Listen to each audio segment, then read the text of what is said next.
ऐसे कंकालियों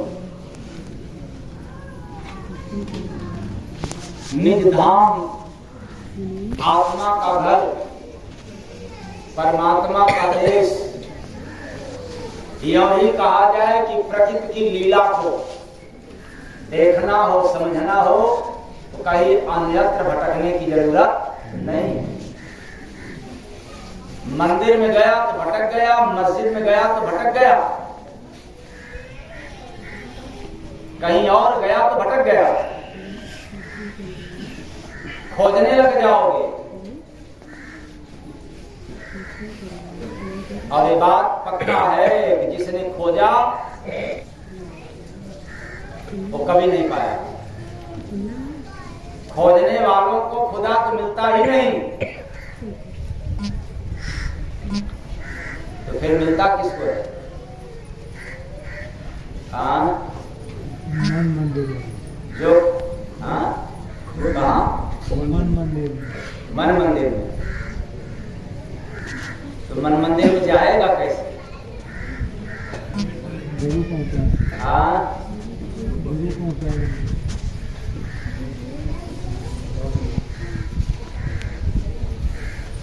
जो खो जाता है खुदा उसी को मिलते हैं,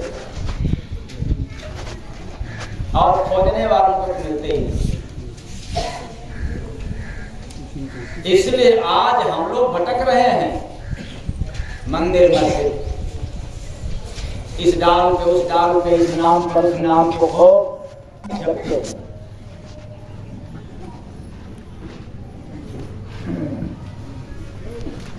और पहली बात जो हमने उठाया था कि द्रौपदी राघव और राजा राम पति पावन सीताराम।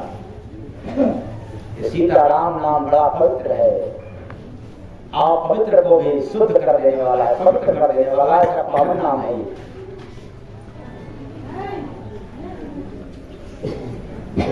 एक मंदिर था और सुबह की बेला में मंदिर का पुजारी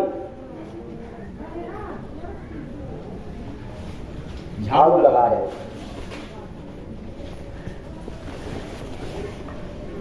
श्रद्धालु व्यक्तियों में से किसी ने सोचा कि मैं भी झाड़ू लगा दूं, यानी सफाई कर दूं, सेवा कर दूं, धर्म तरीका।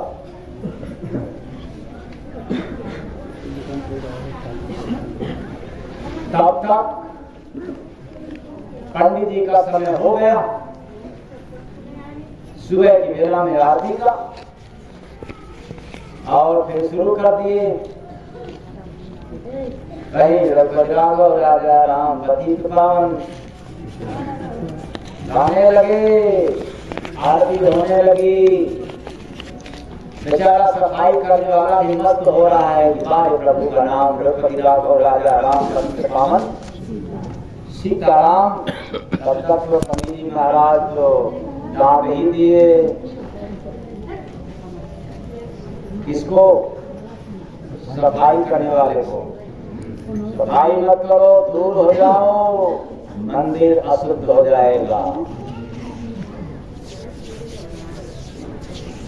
पकड़ के फिर द्रौपदी राघव राजा राम पतित पावन फिर शुरू कर दिए। अब सफाई करने वाला श्रद्धालु व्यक्ति सोचा कि ये कैसा हो जाए।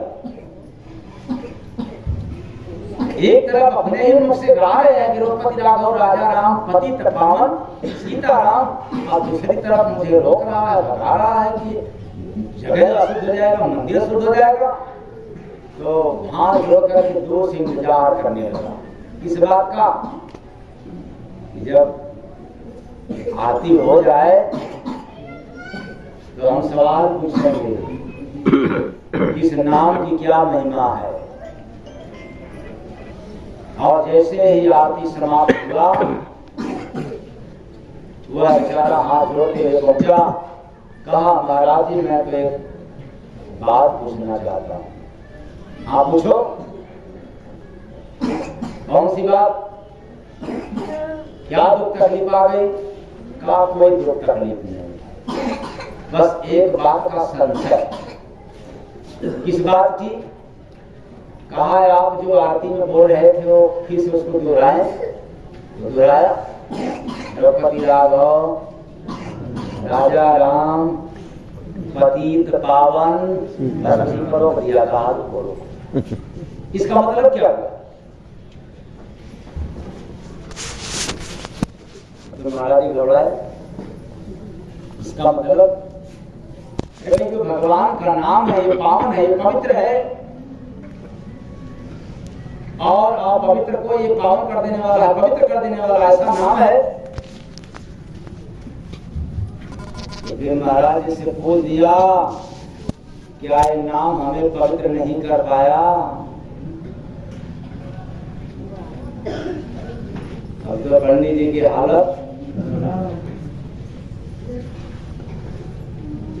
अभी आप कह रहे हैं कि ये नाम पवित्र कर देने वाला है, क्या मुझ जैसे अपवित्र को ये नाम पवित्र नहीं कर सका? यदि ये नाम पवित्र नहीं कर सका फिर मैं कैसे मानूं कि नाम में महिमा है, नाम की प्रताप को क्या मैं कहूं?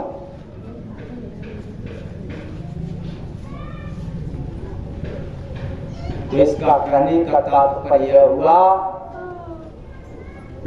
कि हम लोग जितने भी नाम लेते हैं शुद्ध होने के लिए, पवित्र होने के लिए, इस उद्देश्य से नाम नहीं लेते। हम लोग नाम लेते हैं अपना काम बनाने के लिए। क्या करने के लिए? काम बनाने के लिए। आप मंदिर किस लिए जाते हैं? अपने लिए जाते हैं कि मंदिर के लिए जाते हैं?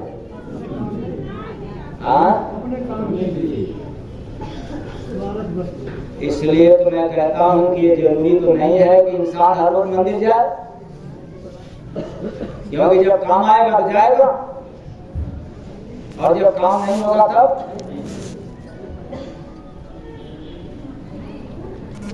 इसलिए मैं कह रहा हूं कि जरूरी नहीं है कि इंसान हर रोज मंदिर जाए, बल्कि कर्म ऐसे होने चाहिए कि इंसान जहां भी जाए वहां मंदिर ही बन जाए। कर्म ऐसा है। कौन सा कर्म? अच्छा काम करना। अच्छा काम है क्या? रुपया कमाना, ये तो बेईमान लोग भी कमाते हैं। ये कौन सा अच्छा काम हुआ? अच्छा, ज्यादा रुपया कमाना, ये तो नंबर 2 वाले भी करते हैं। ये अच्छा काम कहां से हुआ? हाँ, एक काम है। अच्छा काम है कौन? मनुष्य जीवन का जो भी समय हो, चाहे धन हो, तन हो, मन हो, अन्न हो, अगर ये परोपकार के लिए, परहित जनहित के लिए लगता है तो श्रेष्ठ काम करना है, अच्छा काम है। प्रत्येक मनुष्य जीवन का जो तन है, मन है, धन है, अन्न है, केवल अपनों में लग रहा है या अपनों के लिए काम कर रहा है, वो काम है, श्रेष्ठ कर्म नहीं है, अच्छा काम नहीं है। तो आप लोग अच्छा काम करते हैं कि काम करते हैं? काम ज्यादा है हमारा। क्या?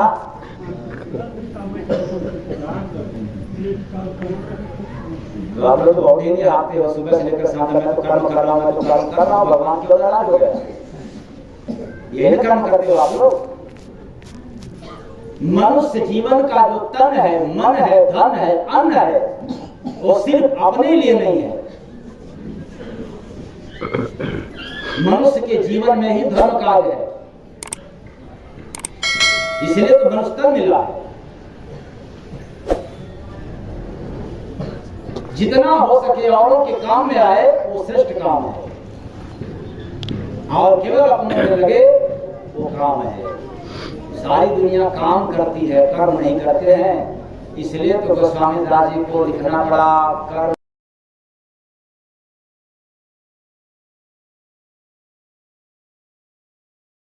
कर्म कर रहे हैं। कर्म की परिभाषा भूल जाना, काम को ही कहना कि हम लोग काम तो कर रहे हैं, कर नहीं। कर्म तब तक नहीं होगा जब तक कोई संत सदगुरु का सानिध्य नहीं मिलेगा, कोई कर्म कर ही नहीं सकता। क्योंकि कर्म की परिभाषा ही नहीं पता। कर्म आत्मा के लिए होता है, काम देह के लिए होता है। यह नहीं कहा जाए तो काम नश्वर के लिए होता है, और कर्म है तो अजर अमर अविनाशी। इस संसार में जितने लोगों ने कर्म कर गया आज भी वो अमर है, और जितने लोगों ने काम कर गया वो जिंदा रहते दिन मर गए, वो मरे हुए हैं। इसलिए मर्दों के लिए काम और जिंदा के लिए आप लोग मरने के लिए ही आए हैं कि मर करके अमर भी होना है। तो कंठी माला भूल जाना है, मत समझना कि कंठी माला जपेंगे तब वही अमर होंगे।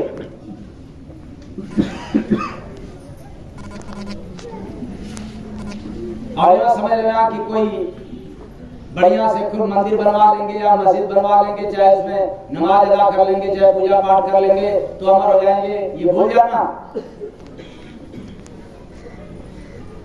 पूरे जीवन भर गंगा स्नान करोगे, चाहे तीर्थ जाओगे, अमर हो जाएंगे, नहीं हो पाओगे। क्योंकि जितना भी काम करोगे 4 फल में से एक ही फल मिलेगा। यदि आप तीर्थों में स्नान करोगे तो भी एक ही फल मिलेगा, 4 फल नहीं मिल सकता। और मनुष्य जीवन के लिए 4 फल की प्राप्ति है। 4 फल के लिए ही मनुष्य जीवन मिला है, और वह 4 फल कौन है? अर्थ, धर्म और मोक्ष काम। अर्थ, धर्म, काम और मोक्ष। अगर आप तीर्थ में जा रहे हैं, तीर्थ में स्नान करने के लिए, तो एक फल। कबीर साहब ने इसको प्रमाणित किया, तीर्थ गए, चाहे पैदल जाओ और चाहे लाओ लश्कर के साथ जाओ, केवल तीर्थ में स्नान किया तो कितने फल? एक फल। कौन फल? 4 फल में से धर्म का काम किया। गंगा नहाए एक फल, तीर्थ नहाए एक फल, संत मिले फल। कौन बड़ा फल है?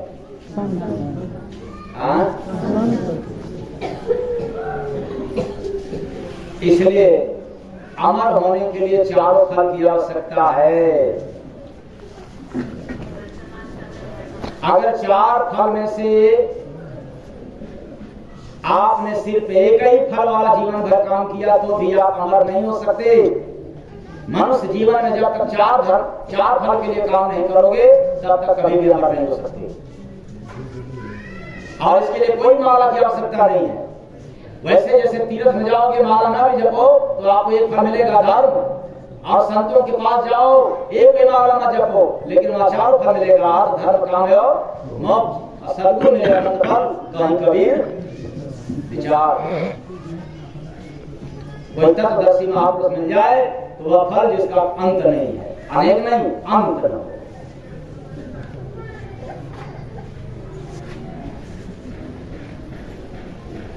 और सारी सुविधा, सारी साधन कहीं अन्यत्र नहीं है संसार में, वो है मन मंदिर है।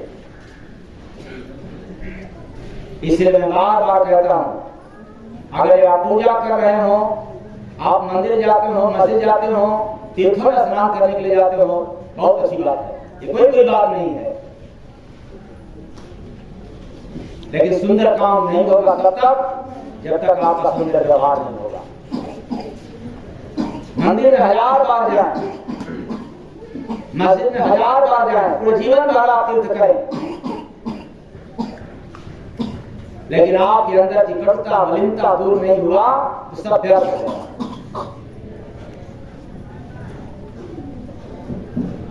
इसलिए शुद्ध नहीं हो पाया। जैसे ही मन मंदिर में प्रवेश किया, ये जितना भी अवगुण है, जितना भी विकार है, सब दूर हो जाता है। बड़ा सुंदर लगे निज धाम, मैं आए हैं। सुंदर लगे निज धाम मेरे गुरुवर दिखाए। गुरु कृपा से देख लो अति सुंदर निज धाम। लगो भजन में जय गुरु बंदे पी लो प्रेम का जाम रे बंदे पी लो प्रेम का जाम रे बंदे पी लो प्रेम का जाम। वो जो निज धाम है गुरु कृपा से देखने को मिलता है। फिर मैं कह रहा हूँ कहीं भटकने की आवश्यकता नहीं, कहीं जाने की आवश्यकता नहीं है। ये मन मंदिर में ही सारी सुविधा है। परमात्मा से मिलना है, प्रकृति की लीला को समझना है तो मन मंदिर में जाओ और प्रकृति और परमात्मा के लीलाओं से दूर होना है तो वेद पुराण शास्त्र और धर्म की पुस्तकों में जाकर दूर हट जाओ। इसमें आपको कुछ नहीं मिलेगा ज्ञान की सिवा। तो सतगुरु संगत प्रेम से करे भजन मेरो देखत हंसा जय गुरु बंदे प्रभु मिले बिन खोज रे बंदे प्रभु मिले बिन खोज रे बंदे प्रभु मिले बिन खोज। मतलब प्रभु को खोजने की आवश्यकता नहीं है। इसलिए तो कबीर साहब अपने जमाने में क्या बतलाया, मोको कहाँ ढूंढे बंदे मैं तो तेरे कहाँ खोज रहा है। तो कोई सुई धागा तो है नहीं कि खो गया है। खोजो उसको, ये खोजने से नहीं मिलता। खुद में खो जाओ, रम जाओ, खुद में स्वयं में लीन हो जाओ।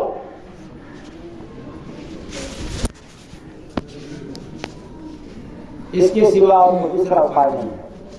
जितना भी है सब भटकाने वाला है।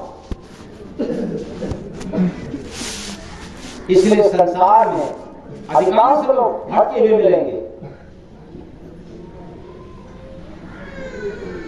आए चेतन प्राणियों, परमात्मा कोई वस्तु कोई व्यक्ति नहीं है, कोई हाथ पांव भारी नहीं है कि आप उसको जा रहे हो कहीं खोजने के लिए। वो तो सर्वत्र है, उसको देखना है, उसको जानना है। तो मैं बार बार और दावे के साथ कहता हूं कि जिसने मन मंदिर में गया वो सब कुछ पा गया, और जो केवल केवल मंदिरों में मस्जिदों में चक्कर लगाता रहा वो जीवन पर्यंत कुछ नहीं पा सकता। क्योंकि मंदिर परमात्मा द्वारा बनाया हुआ है, और जिस मंदिर में आप खोज रहे हो उसको कौन बनाने वाला? मनुष्य। मनुष्य आदमी कौन बनाने वाला? कौन मंदिर बड़ा है? जिसमें आप बना करके भगवान को बैठाए हो या जिसमें स्वयं बना करके बैठा हुआ है? परमात्मा ने जो बनाया। यहाँ तो कह रहे हो लेकिन जब वहां जाओगे तब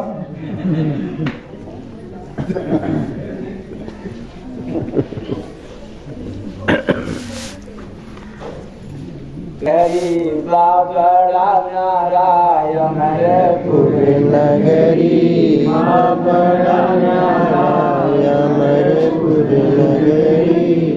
देखा गुरुदास बन के तो प्यारा अमरपुर नगरी बड़ा नारायण पुर नगरी बड़ा नारायण पुर नगरी। चमड़े के मुख से कहा नहीं जा आए चमड़े के मुख से कहा नहीं आए। अनुभव कोई गुरु का दास पाए। अनुभव कोई गुरु का दास पाए। पहुँचावे प्रेम वहाँ के आधारा अमरपुर नगरी बाबड़ा न्यारा। अमरपुर नगरी बाबड़ा न्यारा। अमरपुर नगरी। वो जो निज धाम है चमड़े के मुंह से कहा जाता नहीं। इसका अनुभव वही करेगा जो भगवान का भक्त होगा, वो नहीं कर सकता। लेकिन जो गुरु का दास होगा वही अनुभव। जैसे बात याद रखो, अगर कोई भगवान का भी भक्त हो जाए तो नहीं अनुभव कर पाएगा, और जिसने गुरु का दास बना वो भगवान का अनुभव कर पाएगा। तो भगवान का अनुभव करना है तो क्या करना होगा? गुरु भगवान का भक्त बनना पड़ेगा कि गुरु का? गुरु का दास। तो पहुँचावे प्रेम वहाँ के धारा। बड़ी यहाँ पर राज की बात है। सभी लोग पूजा पाठ के पद्धति से गुजरे हुए हैं समय समय के अनुसार। बिल्कुल कोई नास्तिक होगा वो भी पूजा करता है। कब? जब उसको विपत्ति आती है या जब उसकी शादी होने को होता है तो जरूर पूजा करता है। इनके प्रकार किसी भी व्यवस्था से उसको भी पूजा करना पड़ता है। योग नहीं आप हाँ मत कहना कि हम लोग पूजा पाठ नहीं। कुछ लोग कह सकते हैं कि नहीं किया, ऐसा हो नहीं सकता। पूजा पाठ के पद्धति से गुजरना पड़ा सबको, लेकिन ये कोई भी विधि वहां पर पहुंचा नहीं सकता। जो निज धाम है, जो आत्मा का घर है, जहां परमात्मा का दरबार है, वास है, वहां इन पद्धतियों से विधियों से नहीं जा सकते। फिर ऐसी कौन सी विधि है जिसको अपनाया जाए तो वहां तत्काल पहुंच जाए? तो पहुंचावे प्रेम। कौन पहुंचाए? तो पहुंचावे प्रेम वहाँ के धारा। प्रेम है आप लोगों के पास? हाँ प्रेम है? अगर कोई कहेगा सबूत देना पड़ेगा। ऐसे क्यों करे? क्यों पति पत्नी प्रेम नहीं है? हाँ? आप लोग झूठ बोलते हैं। आप लोग बताओ, पति पत्नी में प्रेम नहीं होगा? हाँ? तो महिलाएं भी कहना चाहती पड़ेगी कि नहीं होगा।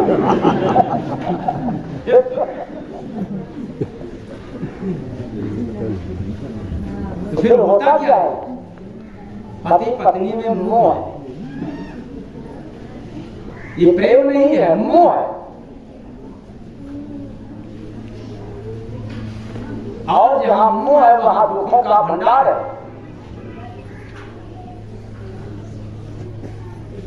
इसलिए प्रेम जब भी होगा तो आपको निर्मोही बनाएगा। सबसे प्रथम उसका गुण है कि जैसे ही प्रेम हुआ कि आप निर्मोही हो जाओगे। अगर मोह है तो फिर प्यार है, प्रेम नहीं। और जब तक वह प्रेम हथियार नहीं मिलेगा, प्रेम शस्त्र नहीं मिलेगा, एक प्रेम का आधार नहीं मिलेगा, तब तक आप माला जपते रहो, पूजा पाठ करते रहो, माला पहुंचा नहीं सकता। और किसी का भी नाम जपो, चाहे राम का, चाहे कृष्ण का, चाहे अल्लाह का, वो नाम भी जाप मरे अजबा मरे, अना भी मर जाए। जय। कुछ भी नहीं पहुंचता, सब विराम हो जाता है, रुक जाता है। एक प्रेम ही है जिसका सफर है। तो प्रेम तो है नहीं, मोह है। और कुछ लोगों ने तो मुंह को ही प्रेम समझ लिया कि हाँ प्रेम तो है मेरे पास, बेटा को मैं बहुत मानता हूँ, बेटी को बहुत मानता हूँ। वही पति भी कह सकता है कि मैं तो अपने पत्नी को बहुत मानता हूँ। और झगड़ा करने वाली पत्नी भी तो कहती होगी कि मैं भी अपने ससुर के पापा को बहुत मानता हूँ, भले झगड़ा करे। जैसे माताएं होती है ना, अपने बच्चों को खूब कसाई की तरह पीटती है, बेरहम की तरह पीटती है, और उससे कम कोई पीटे तो इनको क्या बताया जाए कि घर में आग लगा दे। अपने ऐसी मारेंगे कि दूसरा कोई देखेगा तो उसको पसीना आ जाएगा। भाई उल्टी नीत है, लेकिन इनके औलाद को अगर कोई दूसरा इनसे कम पीट रहा है तो भी इनका छाती फाड़ जाता है। बोलो आप लोग आया ना, सही बात है एकदम।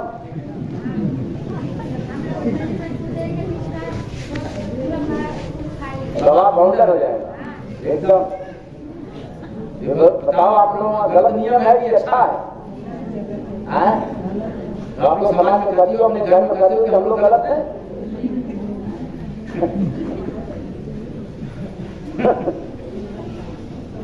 अमरपुर नगरी बाबा नारायण, अमरपुर नगरी बाबा न्यारा, अमरपुर नगरी।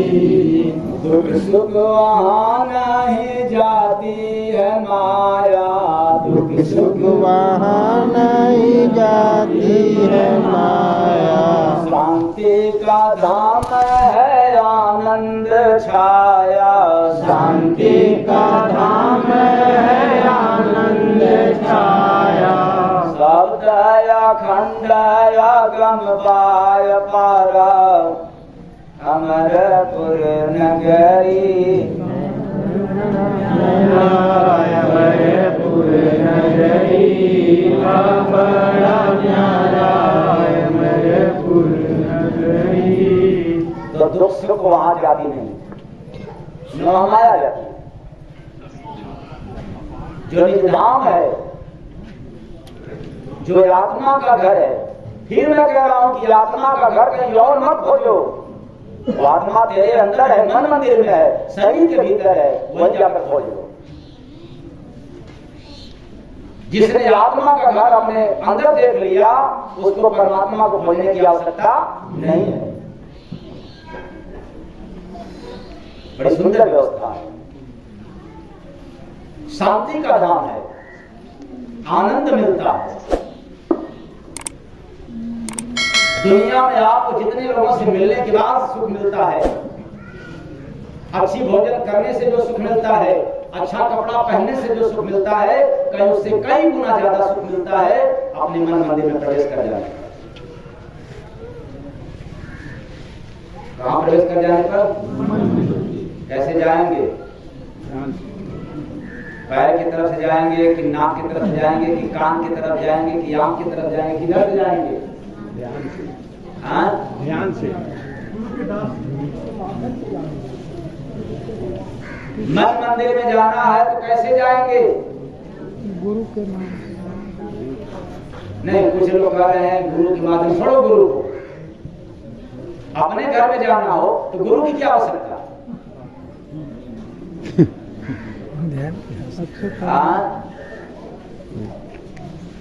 अपने घर में जाना हो तो गुरु की आवश्यकता क्या पड़ी?